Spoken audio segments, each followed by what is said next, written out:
everyone, Miss Whitbourne here. I hope you're really enjoying our topic of Disney so far. This week, as you were told on Friday, we will be learning all about Alice in Wonderland. So we've got a few ideas, but of course, as always, go with your interests, go with what you enjoy and have loads of fun with it. But here are some ideas for you.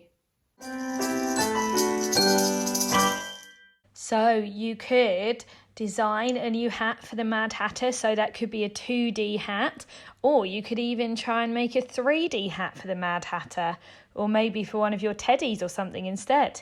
You could have a go at building a tower of playing cards, maybe see how many cards that you can get in your tower. And of course, the other thing you could do with the cards is to learn some card games. If you have any old teacups, maybe you could see if you can redecorate them, obviously with permission of Mummy and Daddy. You could have a tea party and have a go at making the sandwiches or the cakes or the tea. That would be lovely. You could draw a Cheshire Cat or White Rabbit and play pin the smile on the Cheshire Cat or pin the tail on the rabbit. And lastly, couple more. You could play a game of the Queen of Hearts Says, like Simon Says. And actually, lastly this time, you could watch the films. There's the cartoon version and there's also a live action version, both of which are really good. Just to get you in the mood, I am going to read you the first part of this story of Alice in Wonderland. The second part will be tomorrow and the third part will be on Thursday, but on Thursday it's not going to be read by me, so hopefully you can look forward to our special guest this week. I really hope that you enjoy it. One summer day, a young girl named Alice found herself trapped with a history lesson. While her sister read of ancient kings, Alice crowned her cat, Dina. The day was simply too splendid for lessons, thought Alice. As soon as she could, Alice slipped away from her lesson. Oh, Dina, she sighed, in my world there would be no lessons. All would be nonsense. As Alice dreamed of her Wonderland, a well-dressed white rabbit ran past. I'm late, the white rabbit cried. Alice raced after him. He must be going somewhere awfully important, Alice said to Dina. They followed the white rabbit to a rabbit hole.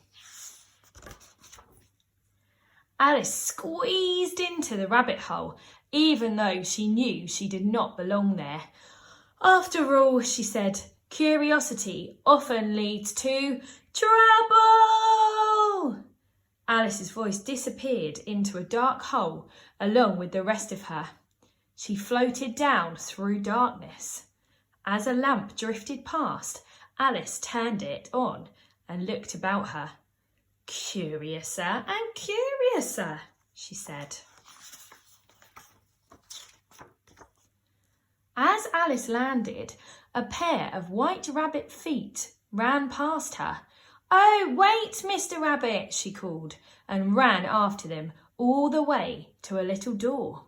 As she twisted the doorknob, a nose wriggled under her hand. What a strange place, Alice thought. She asked the doorknob if she could go through. Sorry, said the doorknob, you're much too big. Why don't you try the bottle on the table? A glass bottle labelled Drink Me appeared. With each sip, Alice shrank. Now she could fit through, but the door was locked. Tiny Alice couldn't unlock the door. A magic cookie made her giant Alice, but giant Alice couldn't fit through the door. She began to cry, and her tremendous tears flooded the room. Alice shrank herself again and floated through the door's keyhole in the glass bottle. A wave swept Alice into a very odd race. Some fish and some birds ran round a dodo, who was smoking a pipe. They were trying to get dry, while the waves kept them wet. Alice spotted the white rabbit ahead of her washed up in an umbrella on the beach. "Mr. Rabbit!" she called, and started to follow him into the woods. Instead of finding him, however, she found a pair of twins. "I'm Tweedledee," said one. "I'm Tweedledum," said the other. Alice told them she was looking for a white rabbit because she was curious about where he was going. Tweedledum sighed. "It can be dangerous to be curious," he said.